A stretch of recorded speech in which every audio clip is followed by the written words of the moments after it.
La fille kidnappée a éteint les phares de la voiture, puis a tendu un bras du coffre, agitant constamment pour demander de l'aide. Et quelqu'un a remarqué la fille. Quelqu'un a vu quelque chose d'inhabituel et a immédiatement appelé la police. La police a vérifié la plaque d'immatriculation. Les caractéristiques identitaires du propriétaire de la voiture et du ravisseur ne sont pas les mêmes. On dirait que le kidnappeur utilise une voiture volée. Cette fille a dit à la police qu'elle allait le suivre. La police veut que la fille arrête. Le ravisseur était alerte, il a immédiatement fait demi-tour et a quitté l'autoroute. La connexion a de nouveau été interrompue. Turner a demandé à la fille de regarder dans le coffre de la voiture et elle a trouvé un pot de peinture. Turner demande à la fille de verser de la peinture dans la rue. Hélicoptère a commencé une recherche exhaustive. À ce moment, une voiture derrière la voiture du kidnappeur a vu la tache de peinture. Cette personne ne savait pas que c'était le kidnappeur. Il a dit que la peinture à l'arrière de la voiture avait été renversée. Le ravisseur a paniqué et a immédiatement conduit la voiture sur une route isolée. Il ouvrit le coffre de la voiture, dans l'intention de faire à nouveau s'évanouir la fille.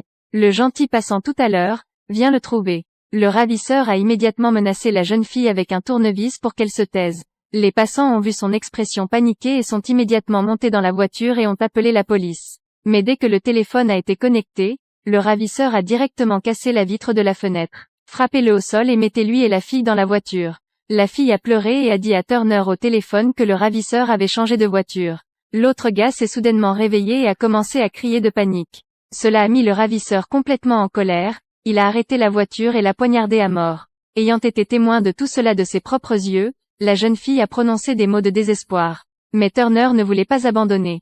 Elle a dit à la fille de prendre le sac à main du passant mort. En utilisant une carte d'identité, Turner peut trouver des plaques d'immatriculation. Au même moment, la police a retrouvé la voiture au pied du pont abandonnée par le ravisseur. Grâce aux empreintes digitales laissées, la police a trouvé l'adresse de son domicile. Mais la femme du ravisseur ne semble pas être au courant de l'enlèvement. À cette époque, la police a découvert que le ravisseur avait une ferme. De l'autre côté, le ravisseur est entré dans une station-service. La fille a grimpé du coffre à la banquette arrière, mais n'a pu grimper que la moitié de son corps. Elle agita rapidement la main et appela à l'aide. Enfin attirer son attention. Alors qu'il affronte le ravisseur avec un couteau, il essaie d'ouvrir la portière de la voiture. Les ravisseurs l'ont aspergé d'essence. Jeté ensuite le briquet. Il a été immédiatement brûlé. Le ravisseur en colère a ouvert le coffre de la voiture et a fait s'évanouir la jeune fille. Turner a de nouveau perdu contact avec elle. Bientôt, le ravisseur est venu à la ferme et a sorti la fille en même temps. Un appel téléphonique d'1 heure et demie a été découvert par lui. Turner lui demande de se rendre et de ne pas blesser la fille. Les ravisseurs n'ont dit qu'une chose, c'était trop tard. Turner a immédiatement pensé à il y a 6 mois. La vue familière l'a immédiatement amené à conclure qu'il s'agissait du ravisseur il y a 6 mois. Les policiers sont arrivés à la ferme dans la soirée, ils ont fouillé plusieurs fois et n'ont trouvé aucune trace. Le meurtrier pervers a poussé la fille sur la table d'opération et a mis un masque à oxygène. Coupé ensuite les vêtements et enlevé les chaussures. Après la musique, il a commencé à laver les cheveux de la fille.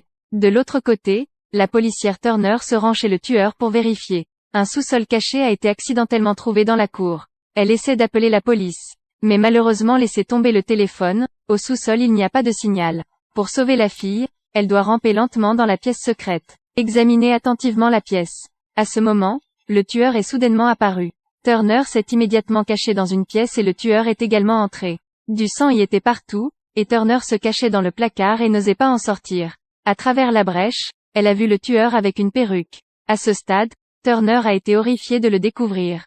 Ce n'est pas une perruque mais de vrais cheveux attachés au cuir chevelu d'une vraie personne. Il s'avère que la sœur du tueur avait de beaux cheveux blonds, mais ensuite elle est tombée malade et est décédée. Depuis lors, le tueur a commencé à tuer des blondes partout pour ramasser des cheveux. À ce stade, le tueur semblait l'avoir découverte et avançait pas à pas. Turner retint son souffle. Heureusement, le tueur vient de ramasser les vêtements dans le placard, les a profondément sentis, puis est parti. Il retourna à la table d'opération, ramassa le couteau et se prépara à couper le cuir chevelu de la jeune fille. Fabriquer de nouveaux souvenirs. À ce moment-là, Turner s'en est pris tranquillement au tueur et l'a assommé. Alors qu'elle détachait la fille, le tueur s'est soudainement réveillé et a poussé la tête de Turner dans l'eau. La fille a poignardé le tueur dans le dos au bon moment. Les deux ont immédiatement couru vers la sortie, les tueurs ont donné la chasse. Soudain, un cri est venu du tueur, la fille l'a de nouveau attaqué. Turner l'a renvoyé dans la cave. Ils sont enfin en sécurité. Et ils ont une pensée en tête. Ils ont attaqué le tueur dans la pièce secrète et sont partis.